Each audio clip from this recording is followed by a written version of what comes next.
High প্রিয়া। Hello ma'am. আজকে তুমি এক্সেলে ফর্মের সাহায্যে ডেটা এন্ট্রি করে দেখাবে। আচ্ছা, প্রথমে আমাদেরকে ফাইল অপশনে ক্লিক করতে হবে, তারপর অপশনে যেতে হবে, তারপর এখান থেকে আমাদেরকে কুইক অ্যাক্সেস টুলবারে ক্লিক করতে হবে, তারপর পপুলার কমান্ডে ডাউন অ্যারোতে ক্লিক করে এখান থেকে আমাদেরকে অল কমান্ডে যেতে হবে, তারপর এখান থেকে আমাদেরকে ফ্রম অপশনটা চুজ করে নিতে হবে।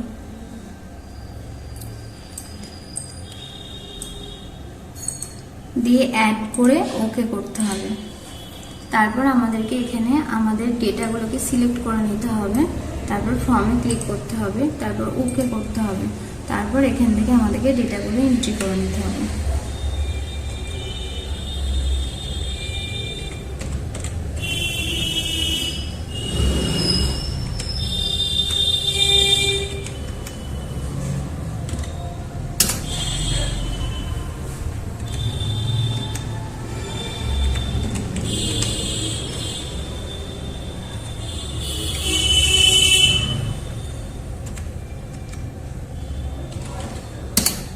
এইভাবে আমরা ডেটা এন্ট্রিগুলো খুব সহজে করতে পারবো। বাহ, খুব সুন্দর।